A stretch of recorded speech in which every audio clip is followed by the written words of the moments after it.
Assalamualaikum warahmatullahi wabarakatuh.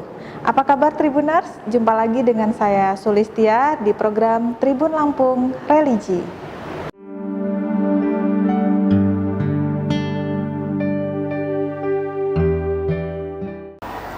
Ya, di sini kita sudah bersama narasumber kita dari Universitas Muhammadiyah Lampung. Sudah ada Ustadz Muhammad Solihin. Assalamualaikum Ustadz. Waalaikumsalam. Iya, apa kabar nih Tat? Alhamdulillah sehat. Iya, Ustadz Muhammad Solihin ini selaku Ketua Pengkajian Studi Islam, iya, di Universitas Muhammadiyah Lampung. Di sini kita akan membahas tema nih Tat, terkait sholat tarawih. Terlebih saat ini kita kan tidak lama lagi akan menyambut bulan suci Ramadan. Ya. Sebenarnya secara makna sendiri sholat tarawih itu apa Tat? Pengertiannya? Ya. Assalamualaikum warahmatullahi wabarakatuh. Waalaikumsalam warahmatullahi wabarakatuh. Hadirin sekalian, alhamdulillah, insya Allah kita beberapa hari lagi akan memasuki bulan suci Ramadan. Iya. Insya Allah tepatnya tanggal 6 bulan Mei yang akan datang kita sudah masuk ke bulan suci Ramadan.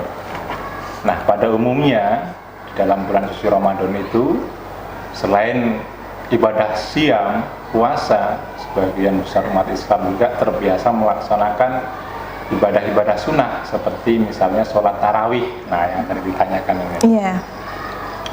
Oleh karena itu sholat tarawih ini perlu kita berikan pemahaman kepada masyarakat. Yang pertama, apa sih yang dimaksud dengan sholat tarawih kan? Iya. Karena mungkin banyak muncul pertanyaan, apa bedanya sholat tarawih dengan sholat tahajud misalnya kan begitu kan? Nah, sesungguhnya sholat tarawih itu dengan sholat tahajud sama saja, hanya beda waktu pelaksanaannya. Sama-sama sunnah maksudnya ya? Sama-sama sunnah. Iya. Kalau sholat tahajud itu dikerjakan di malam hari di luar bulan suci Ramadan, itu tahajud. Iya. Tapi kalau sholatnya itu dikerjakan di bulan suci Ramadan, itu namanya sholat tarawih. Nah, jenisnya sama tapi namanya beda karena beda penempatannya. Itu. Nah, kemudian ada juga yang menyebutkan sholat witir. Nah, kenapa dinamakan sholat witir? Karena itu dilaksanakan dalam jumlah rakaat yang ganjil, makanya itu dinamakan sholat witir. Nah, jadi intinya yang dinamakan sholat tahajud, tarawih, qiyamul lail, witir itu jenisnya sama, hanya beda dalam Pelaksanaannya. Nah, untuk tarawih sendiri itu dilaksanakannya di waktu kapan gitu Tat? Nah, untuk tarawih itu sendiri ya, dulu sejarahnya begini Mbak ya. Pernah Rasulullah itu di malam hari itu sholat tarawih itulah ya di bulan suci Ramadan. Kemudian para sahabat nyusul di belakangnya, gitu kan. Nah, kemudian malam keduanya sama, tambah banyak sahabat-sahabat ini kan. Kemudian malam berikutnya Rasul tidak datang, jamaah sudah ngantri. Gitu kan. Rasul tidak datang itu bukan tidak sholat, dia di rumah menungguin. Nah, ketika besok paginya itu disampaikan, sesungguhnya saya tahu kalian tadi malam itu pada kumpul di sini. Saya tidak datang itu karena saya khawatir bahwa saya sholat ini dianggap wajib. Ini akan memberatkan umatku. Nah, oleh karena itu dari berbagai riwayat ini, yang pertama kita perlu pahami sholat tarawih itu sebetulnya sunnah kan, hukumnya kan sunnah, itu tidak wajib. Nah, kemudian kapan waktunya? Nah, karena syarat untuk sholat tahajud ya mulai tentunya kan di malam hari kan. Nah, malam itu kan dibagi menjadi 3 bagian Mbak. Ada sepertiga malam pertama, sepertiga malam yang pertengahan, sepertiga malam yang terakhir. Nah, itu 3-tiganya sah semua. Tapi kalau pertanyaannya mana yang lebih afdol, tentu yang dilaksanakan yang sepertiga yang akhir. Nah, ini yang sering dilaksanakan oleh Rasulullah ketika melaksanakan sholat tarawih itu waktu. Nah, kemudian mengenai rokaatnya, ini juga yang banyak perbedaan di masyarakat. Iya, karena ada yang 11, ada yang 23. Ada yang 11, ada yang 20, ada yang 23, bahkan banyak juga yang tidak sholat tarawih kan gitu kan. Gitu. Nah, jadi kalau kita menilik ke hadis yang diriwayatkan oleh Aisyah, istri Rasulullah, beliau pernah menjelaskan di beberapa hadisnya yang dirawikan oleh Bukhari dan Muslim, bahwasanya Rasul itu tidak pernah melaksanakan sholat sunnah tahajud qiyamul lail itu melebihi dari 11 rakaat. Ya.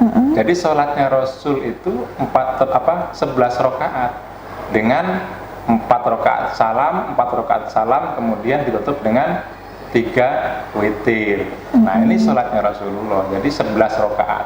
Itu 11 banyak hadis yang menyatakan seperti itu. Nah, kemudian lalu yang 20 dari mana? Nah, Atau 23. ya 20 atau 23 kan begitu kan? Tambah witirnya 3. Witirnya. Nah, yang 20 itu bukan dari Rasulullah, Mbak, tapi itu yang dilakukan pada masa Khalifah Umar, gitu kan. Nah, pada masa Umar itu sholat tarawih, gitu kan, pada bulan suci Ramadan itu dilakukan 20 atau 23 rakaat, dan banyak yang dilakukan secara berjamaah. Nah, beliau pernah mengatakan, mudah-mudahan sholat seperti ini ya, dengan yang 20 dan berjamaah tadi, kata beliau kan, ini adalah sebaik-baik daripada bid'ah yang paling baik. Nah, jadi Umar sendiri mengaku ini bukan dicontohkan Rasul, dari Rasul. Insya Allah ini adalah suatu yang tidak dilaksanakan oleh Rasul, tapi insya Allah ini menjadi kebiasaan yang baik. Nah, itu. Nah, inilah perbedaan. Sehingga berkembang di masyarakat sampai saat ini juga. Nah, mana yang mau dipilih ya silahkan, mana seleranya, gitu kan. Jadi ini sebenarnya kalau dari zaman Rasul sendiri itu berjamaah atau tidak? Kalau sunnahnya sendiri mungkin? Ya, sebetulnya tidak ada perintah untuk berjamaah. Sholat tarawih itu dilaksanakan sendiri-sendiri dan di sepertiga malam yang terakhir. Seperti yang tadi saya sampaikan di awal itu kan, karena saking khawatirnya Rasul itu dianggap wajib, maka tidak melaksanakan. Bukan tidak melaksanakan, tapi tidak datang ke tempat umum, tapi melakukannya di rumah. Tetap melakukan sendiri. Jadi seperti itu. Makanya utamanya itu ya dilakukan di malam hari, di sepertiga malam yang terakhir, gitu kan, dengan khusyuk. Dengan khusyuk. Adapun lalu bagaimana yang di awal dengan berjamaah? Ya, misal setelah waktu Isya, gitu kan, anggap saja itu ya latihan untuk menyemarakkan. Tapi kalau kita merasa mampu untuk melaksanakan di malam hari, ya silahkan, itu lebih bagus. Sesuai dengan yang dilaksanakan Rasul saat itu. Dicontohkan oleh Rasul. Kalau mengenai keutamaan dari kita melakukan sholat tarawih sendiri, Tat, kan itu hanya spesial di bulan Ramadan gitu, Tat. Iya. Sebetulnya ini secara umum saja ya. Allah Subhanahu wa Ta'ala sudah menjanjikan kepada umatnya, barang siapa yang melaksanakan sholat tahajud, qiyamul lail, maka Allah akan mengangkat derajatnya. Nah, jadi derajatnya akan diangkat di sisi Allah Subhanahu wa Ta'ala. Sama dengan kita, kalau misalnya dengan atasan kita waktu kita bekerja, ketika kita dikatakan, kamu nanti kalau mengerjakan ini, kamu akan saya jadikan orang dekat saya, kan senang kan? Nah, Allah pun seperti itu. Orang yang serajin melaksanakan qiyamul lail, baik itu di bulan suci Ramadan maupun di luar bulan suci Ramadan, maka akan diangkat derajatnya, akan dimuliakan di sisi Allah Subhanahu wa Ta'ala. Nah, itu keutamaan yang sangat luar biasa, yang itu tidak diberikan kepada orang lain. Dan rahasia suksesnya para ulama-ulama terdahulu, para pemimpin terdahulu, itu satu, yaitu dalam melaksanakan sholat qiyamul lail. Mereka hampir tidak pernah putus melaksanakan sholat qiyamul lail itu. Jadi kurang lebih itu juga yang didapatkan ketika melaksanakan sholat tarawih. Iya, begitu. Kan Ramadan itu dalam rangka tarbiyah, Mbak, melatih diri. Terkadang kalau di luar bulan suci Ramadan kita enggan melaksanakan sholat tarawih kan, dia enggan, males melaksanakan yang lainnya itu. Tapi ketika sudah terbiasa di bulan suci Ramadan, karena ramai semangat kan, ikut kita. Nah, harapannya nanti setelah di luar bulan suci Ramadan, kita juga terbiasa melaksanakan itu. Semangat itu tetap terjaga. Nah, itu untuk menjaga 11 bulan yang akan datang. Nah, itu kuncinya di situ sebenarnya.